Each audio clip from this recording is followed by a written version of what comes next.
All right, guys, I got a little something different for you today. Got another used amp that I traded for. Honestly, I don't do very much trading. I normally just like the cash, but I did do some trading with this guy. I got a total of 3 used amps from this particular guy, and this is one of them. So I thought this would be a perfect Wednesday upload. And so what we have is a really old school Jensen A-200. I don't know the exact year on this model. You guys chime in if you know what year this is. I'm going to say 80s because I know what the Jensens looked like in the early 2000s. The early 90s. And they were more modern looking than this. I'm going to say this is 80s, mid to late 80s, most likely later 80s. But y'all let me know.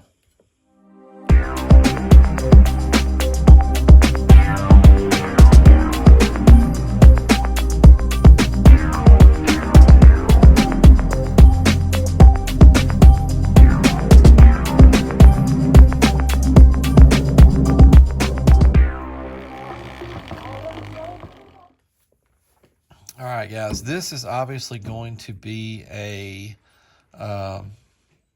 old school Class AB 2-channel full range amplifier. Back in the day, that's kind of how they all were. I mean, there was 4-channel amps too, but I'm just saying they were all ABs. They were all full range. People ran 2-channel amps back then. They didn't have mono blocks for a little while. Class D didn't come along for a little while. And so my first several amplifiers were this same configuration. Right here on this end, we do have a power light. Check this out. So what it says here, so it's a 100 by 100 on the front, but we see here that that is a max rating because it is 100 watts per channel max. It's basically a 50 by 50 at 4 ohms, but I think this amp can go to 2 ohms when you're in stereo mode. This is actually bridgeable, which is kind of cool. So when bridged, they're giving it a 250 max and a 125. Should say RMS right there, but I'm going to say 125 RMS, and that's at 4 ohms. Now, that's probably right. You probably can't go lower than 4 ohms when you're bridged, but when you're in stereo, I think you should be able to go to 2 and 4. So if this is the 4 ohm rating, it might actually would be rated 100 by 100 at 2 ohms each. So there's a little more explanation on the back as to why I'm saying that. We'll show the back here in a minute, but here's what we got. Gain, very simple. Low level inputs, very simple. We actually do have high level inputs on this amp, but it's got the old plug there. It's cool that it's still there. And then my first few amplifiers, well, 2. I know for sure my first 2 amplifiers had these kind of terminals. They used these a lot back in the day. And then we got the power, ground, and remote coming right out. This looks like, I don't know, that could be, I think that's probably 10 gauge for the power and ground. Then that remote looks like, I don't know, probably 18 gauge, somewhere in there. All right, let's look at the back. There's a little bit more on the back about the ohm loads. All right, we'll try to get this where you guys can see this real good. There we go. I tell you, these new phones. All right, so check that out. Lots of stuff on there, but what I'm really interested in is the about the ohm loads here. So check this out. 12 volts, negative ground, use 2, 4, or surely that said 8, right?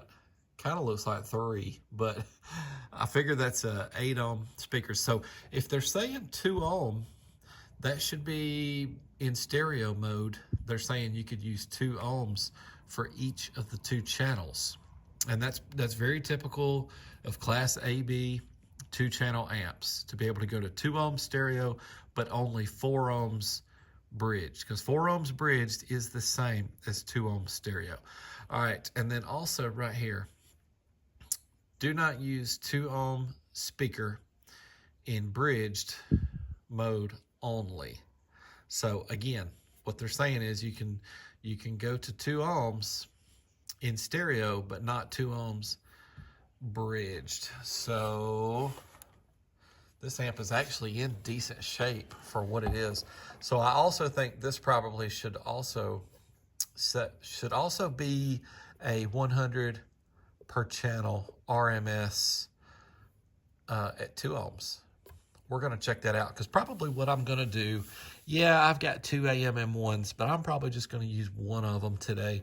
Keep it simple, but we're probably going to do 8 ohms bridged, which would be the same as this test right here, and then 4 ohms bridged, which should be 100 per channel. We'll see. Are we really going to get 200 out of this? That would be cool. It's called an A-200. 100 by 100 right there. All right, let's get it wired up and see what she does. All right, guys, I got a cool little tip for you. I was fixing to do this off camera, and I was like, well, crap, let's just show this. It's something that I do when I'm figuring out which channels it takes to be bridged. Let me know if you guys do something different. I know you can basically do the same thing, but have it hooked up to a speaker and be listening for which is louder. That can be a little tough. I mean, usually it's obvious which is louder, but it's hard to beat the old multimeter. So let me just show you. I'm playing 40 hertz, by the way. You could do this with 1K, but just play a constant tone. Don't be playing music. And for me, even pink noise on this is a little... it's not as constant as 1. All right, so there is the left channel, because this amp does not indicate what you got to do to bridge it. It doesn't say anywhere on the amp that I remember. The manual probably showed. But I'm currently got it turned up a little bit. This isn't all the way, but I've got it turned up a little bit. Let me restart the track. You'll probably see the multimeter change here for a second. All right, restarted the track. Just didn't want it to time out on us. So 2.2 volts, that's the left channel. So let's go over to the right channel.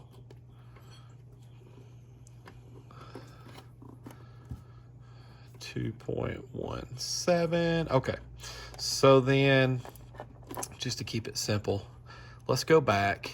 I'll tell you what, let's put the positive back in the left channel. We know that when you're just running the left channel, 2.2. All right, let's use the left positive, right negative, which is usually what it is. Now we've got 4.3. Just for the heck of it, let's go positive, positive. We know that's not going to be it, but all right, we get the same as if it was just on one channel. All right, for the heck of it, let's also try right positive and left negative. Nothing at all when doing that. So we know by doing that it takes left positive, right negative is what you use to bridge the amp. Works well for me. Let me know if you do something different. All right, I'll finish hooking it up.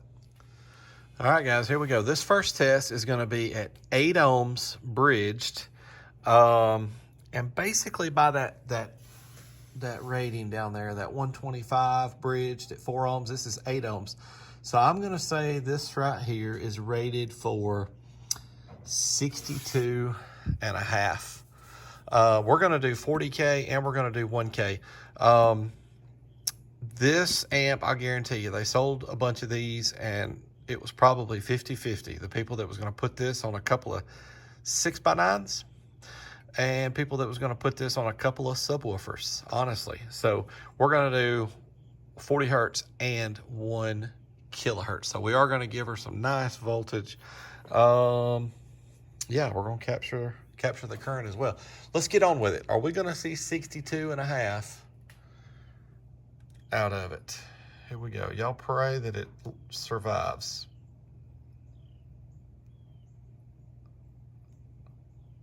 Whoa. 129. The voltage did not drop. The current draw was 20.5. 129 at 8 ohms? Are you kidding me? Okay, cool. Wow, guys. Let's do dynamic. All right, here we go. Dynamic. What's it gonna do? Same? Yep, exactly the same. All right, cool. Let's do 1 kilohertz. All right, 1K. We did 129 at 40. What are we gonna get at 1K? Here we go.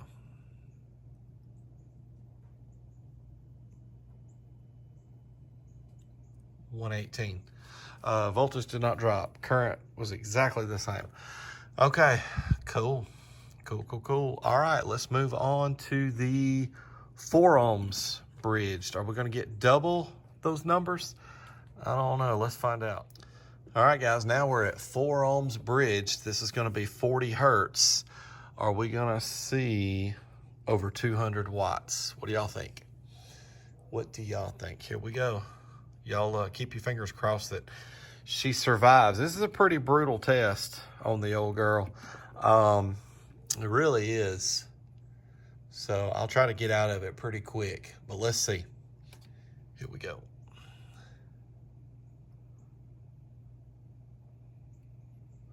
$176. Okay, it definitely was not double.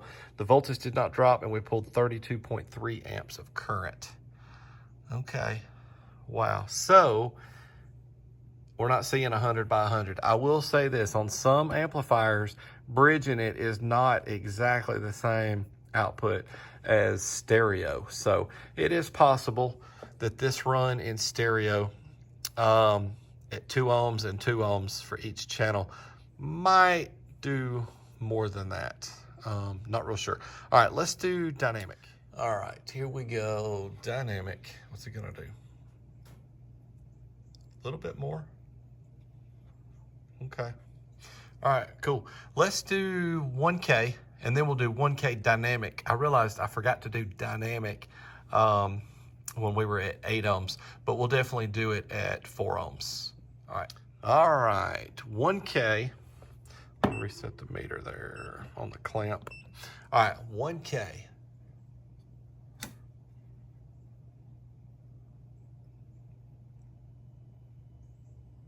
$161, a little bit less.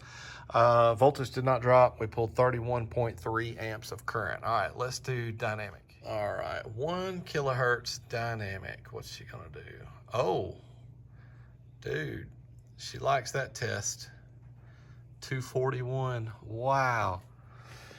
Wow. I didn't show y'all the power light a while ago, did I? Or maybe I did. I don't remember. Guys, this has been really fun. We may look at the gut. Should we look at the gut shot on this? We might do that. I remember, guys, being in high school. I'm gonna go ahead and turn her off. Wanting the Jensen at Walmart. They had a 140, and I think it was about $150 or something like that.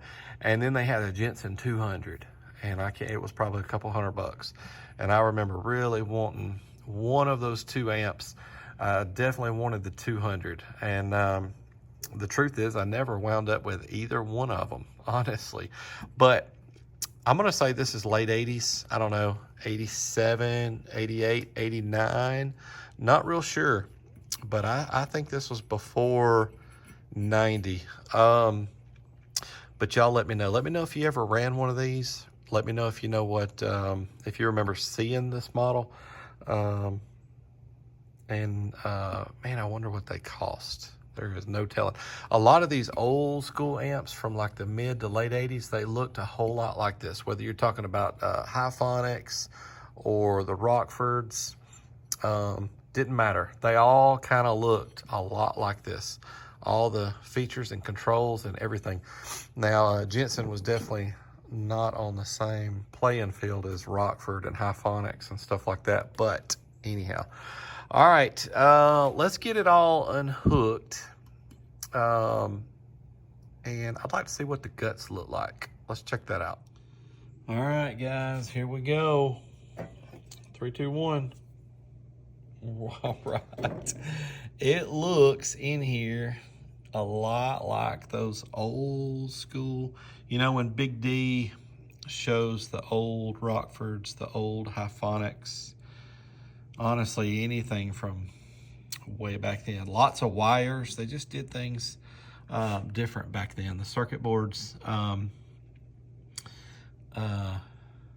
didn't have the, what is it called when the connection is made through the circuit board? I'm drawing a blank right now. The little runs.